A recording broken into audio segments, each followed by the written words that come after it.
Aloha everyone! This is Lynn. Ito pala yung araw na first time ko pa na pumunta sa Nagoya at kasama ko pala yung partner ko dito. Dahil gusto niya talaga akong sabayan papunta doon. Pinuntahan pa talaga niya ako dito sa Chiba. Kung tutuusin, pwede lang talaga na ako lang mag-isa pupunta doon. Hay nako, iba talaga to si Bren. Grabe din mag-effort. Hindi na pala ako umuwi sa bahay nito. Inabot lang pala ako ni Bren sa station kung saan ako bababa ng bus galing sa work ko. Para diretso na kami sa Tokyo.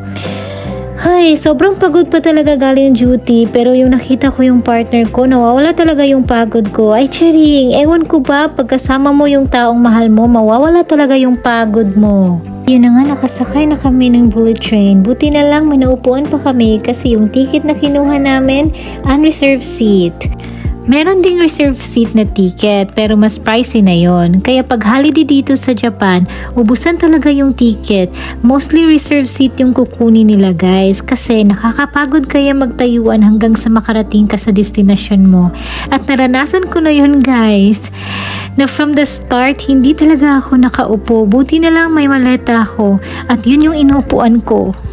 After 2 to 3 hours na biyahe, nakarating na din kami dito sa Aichi at nag-decide muna kami kumain dito sa Sukiya habang nag-wait ng bus papunta sa lugar kung saan located si Brent. At ito na yung kamaumagahan, nakapag-decide kami na pupunta sa Starbucks Coffee Nagoya, GR Gate Tower. This Starbucks gives you a view of Nagoya located at 15th floor. Kung coffee lover ka, it is an awesome place to hang out for a coffee. Kung makakahanap ka ng upuan na malapit sa bintana, makikita mo ang view ng Nagoya. Ma-appreciate mo talaga kung ano ang kagandahan ng Nagoya. Ay, charing!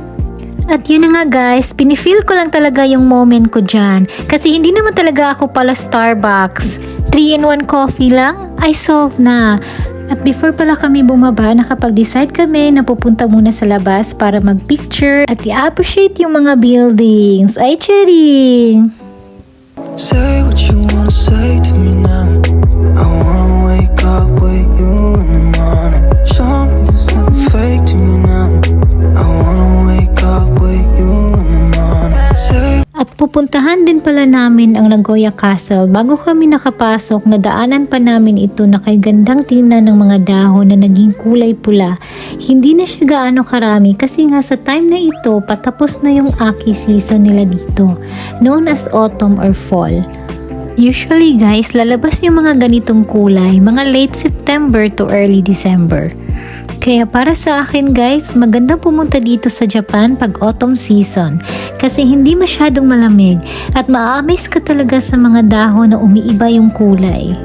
At nakarating na din kami sa Nagoya Castle, was the heart of one of the most important castle towns in Japan. Alam nyo ba, Nagoya Castle features one of Japan's largest castle tower, keeps and finest palace of any castle in Japanese history. Super thank you pala kay Kuya kasi binigyan niya kami ng free tour. At pinuntahan din namin ang Nagoya City Science Museum na not only for its value as a learning facility but as a tourist attraction as well. Mag-open pala sila ng 9:30 AM to 5 PM. Located sila sa Shirakawa Park, Aichi, Nagoya, Haka Ward, Sakai. NCSM, one of the largest planetarium in the world, and has 3 main sections on modern technology, life sciences, and general science with variety of hands-on exhibit. At ito yung mga kaganapan namin guys. turn this room, turn it to an ocean. Let me float around. Eyes closed, like we're dreaming even when we're not. You and me got a whole other meaning, I don't know how. You and me just know how it feels when we're falling in love. At last naming pinuntahan, ito yung Chubu Electric Power Mirai Tower. Noon, tinatawag itong Nagoya TV Tower. Built in 1954, is the first consolidated radio tower built in Japan. At yun lang guys, sa susunod ulit, halong kamutanan, matane!